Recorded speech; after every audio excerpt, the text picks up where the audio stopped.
Hello, and welcome to Writers Group Therapy. I'm Tom. And I'm Roshni. We're writers helping writers with whatever writing ailments you might have. Whether it's related to your craft or your career, we can help. Are you ready for your session? The The doctors doctors are are in. in.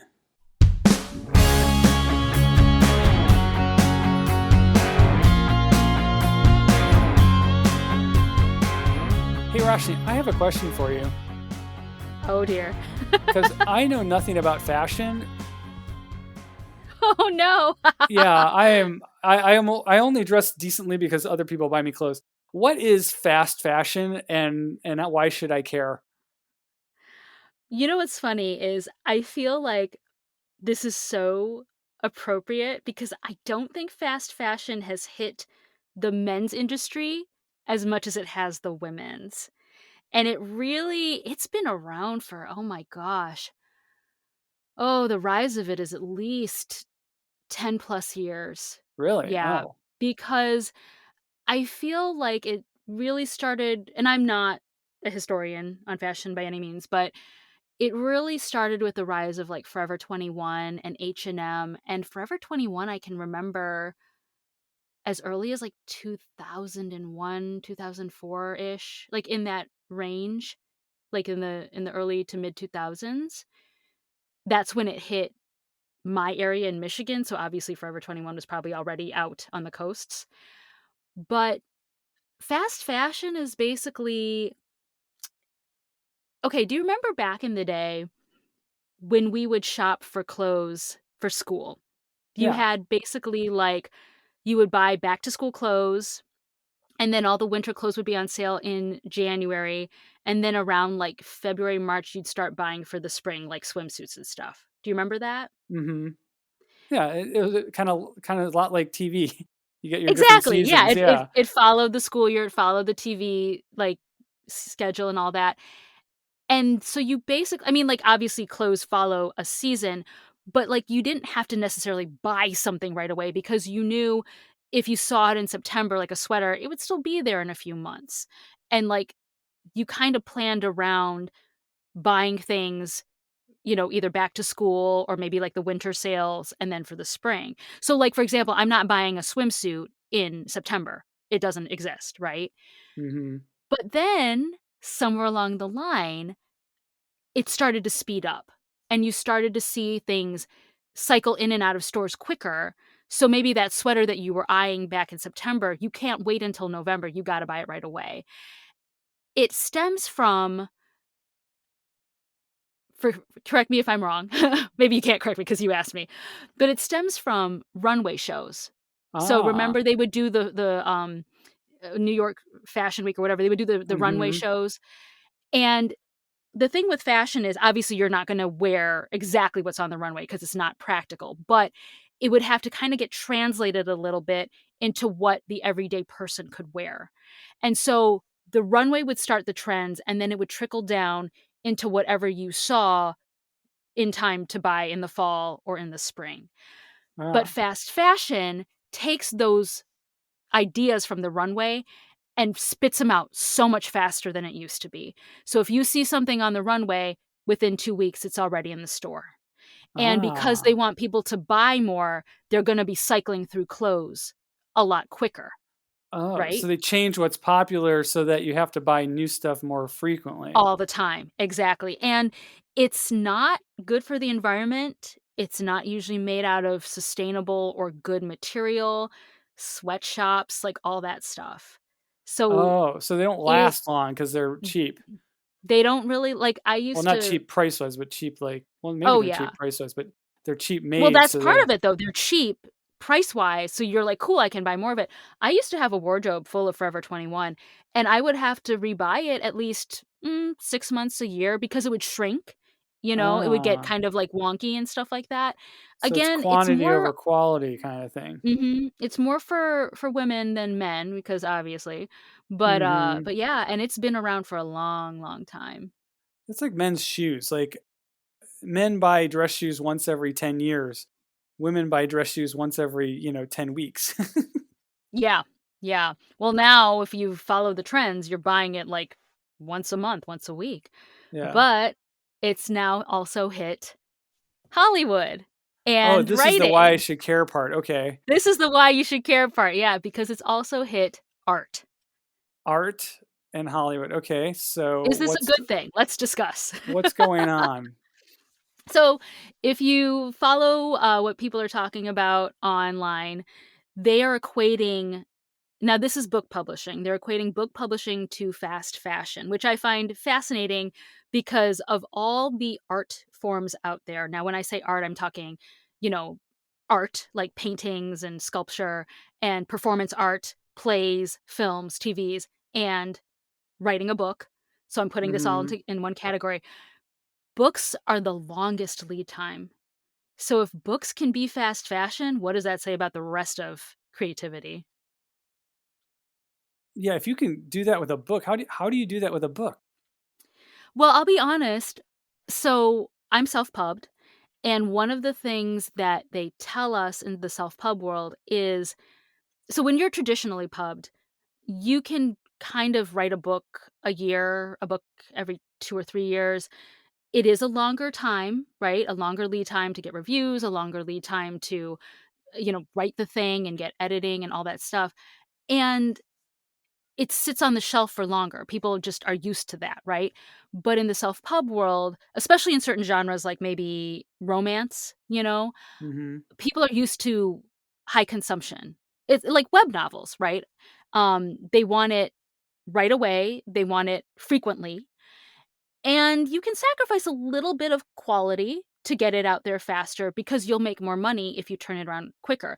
I Ah. know personally for me, I'm trying to aim for 2 books a year, which I think I can do, Anything more, I'm not necessarily a full-time writer, I'm, like, maybe 3/4 time, So I can't devote that much time, but there are people who do rapid release, they will write a bazillion books, they'll write, one author I was following, I think she said she wrote, like, 20 plus books in a year.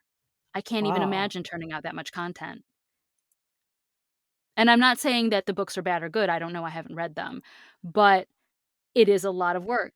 And those are all from single authors. Yes. Wow. Because Yes. I've known of stuff like because I used to I'm a big Trekkie. The Star Trek books, they're written by different authors, but that way they can come out with a new Star Trek book every month or two from all the different, authors Oh, and in yeah. different, you know, what do you call it? Shit for they have the different shows or movies. They can Yeah. put books in different spaces in their universe, so to speak.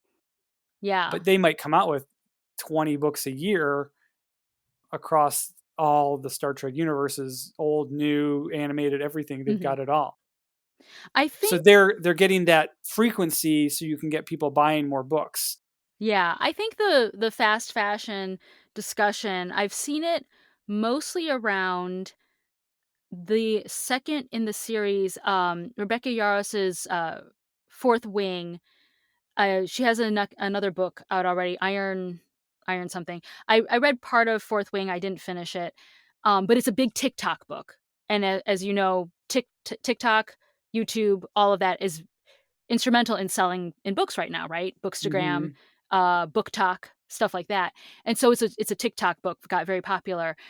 But the argument people are having is that, and again, because I didn't read the second one, I can't, speak to it, that it's just the quality's not there. And they feel like it was pumped out way too fast because they're trying to, strike while the iron's Mm. hot, get the market, kind of thing. Yeah. But I would argue too that the fast fashion trend has also already hit Hollywood. Okay, yeah, And it's I'm just now trickling down to the book world.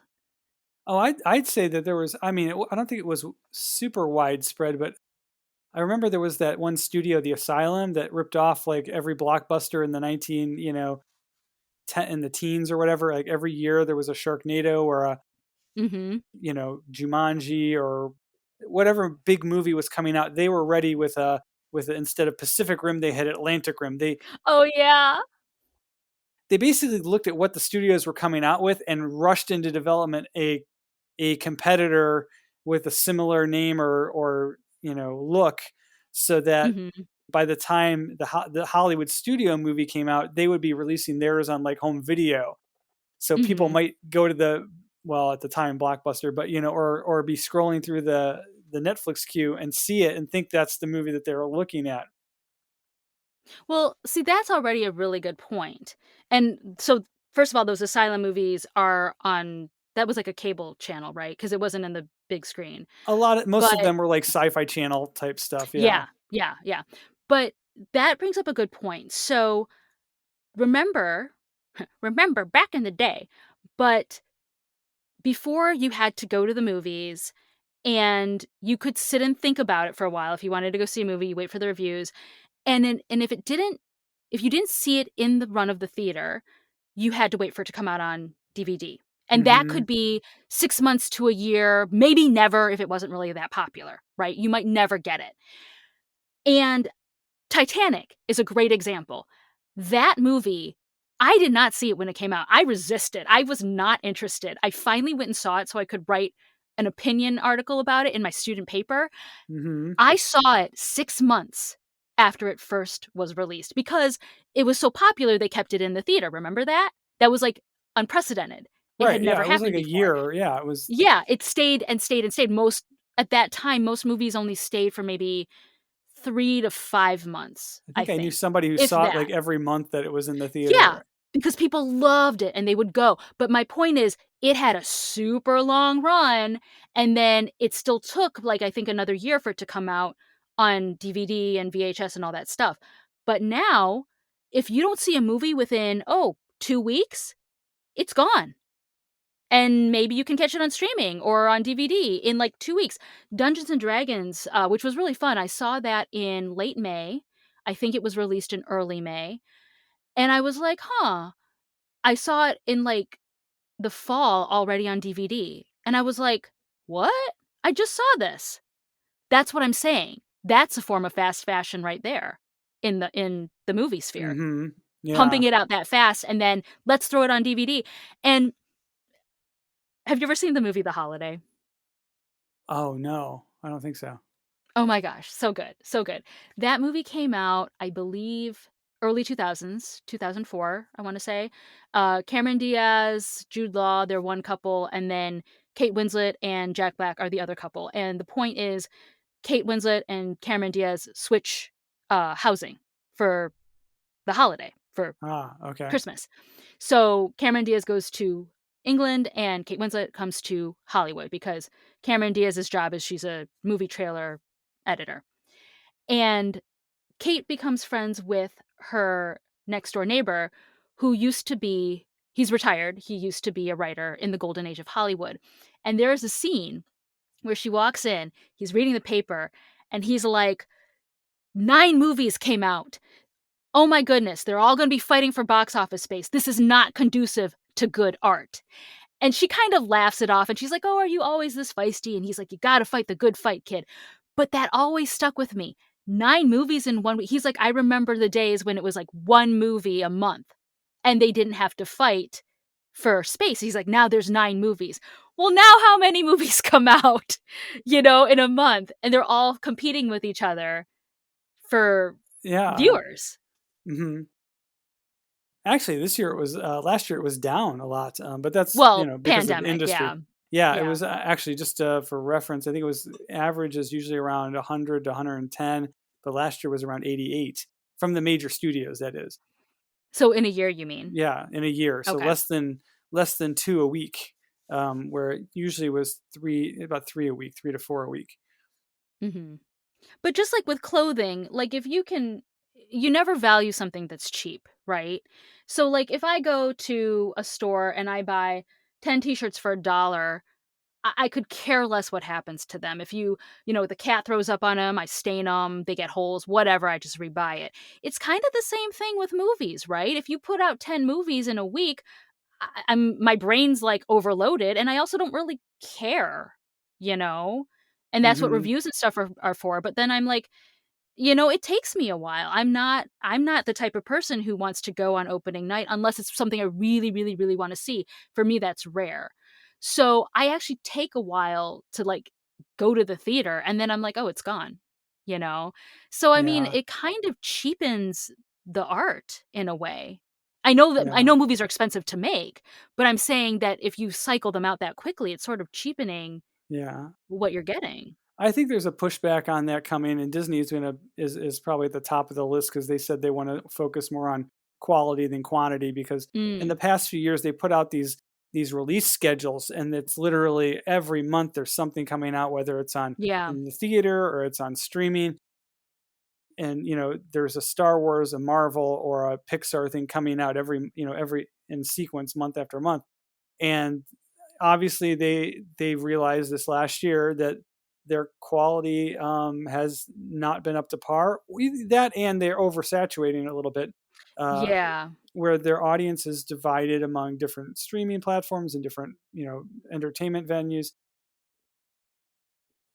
Just because you're creating like you said expensive flashy content doesn't mean people are going to watch it. So, and it's hard to get excited about any movie coming out when you're already advertising the next 3 movies that are coming out. Yeah. And, so, when we were growing up, it was you started seeing ads for a movie 6 months ahead of time, and boy, by the time that movie came out, everybody knew about it. Everyone was excited to go. It was an event. People lined up Oh, around the for block. sure. People don't line up around the Yeah. blocks that much anymore, but I mean, to this day, I still remember lining up for not Star Wars, Return of the Jedi, or not? Yeah, no, is that the one? Yeah, Return of the Jedi. That was the third one.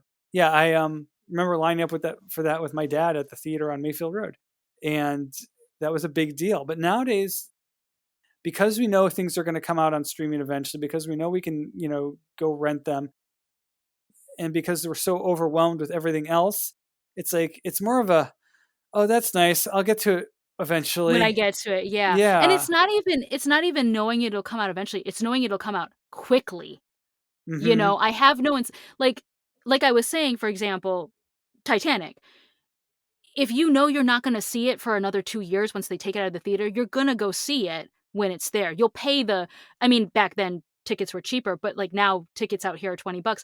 I will pay the 20 bucks for a movie if I think I'm not gonna see it for 2 years, you Right. know? But if I know Mhm. you're gonna release it on DVD next month, I'll wait. That's fine. Right. I don't care, you know? It's Mhm. silly. And that's the other thing too is, again, going back to the scheduling, right? So you had to plan to buy your clothes either beginning of the school year, back to school, or in the springtime when you're like, okay, cool, the swimsuits and the shorts and stuff are coming out. But it was the same thing. Oh, cool. I know that there's going to be a big Christmas Day release. Mhm. Harry Potter or Lord of the Rings. I'm going to go see it in the theater. It's coming out on Christmas. This is coming out on Thanksgiving. Oh my gosh, it's the big summer blockbuster. I can't wait to see it. I couldn't tell you now. What was the big Christmas release this year?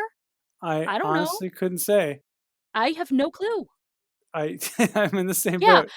Yeah, I mean, to be fair, I think they had the Godzilla I forget it was got the Well, that was Godz it the was a Godzilla Japanese movie. movie. That was the Yeah, and It's that doing was really more like a well. s that was more like an unexpected hit, but that was not a Christmas blockbuster anticipated release. No. You know what I'm saying? Mhm. And I think the only blockbuster I can think of, which took everyone by surprise, was Oppenheimer and Barbie over the summer of Mhm. 2023. Mhm. I think And after that, Aquaman I have was the Christmas movie this year, wasn't it? was it? I think it I was the new see. Aquaman movie. I have no idea. I mean, it just popped and fizzled, like, instantly. Yeah. And Yeah. then there was all the bad press about Amber Heard, so they, you know, screwed up their marketing, so And I'll be honest, I had heard so much about it way too early that I thought it had already happened. I was the same way. I was like, "Wait, wasn't that Yeah. already out?" I Yeah. thought it came and went, and I missed it. So that scheduling, it's not just, yeah, how fast they're making them, but how fast they're releasing them, and Mhm. it spreads out their marketing budgets too.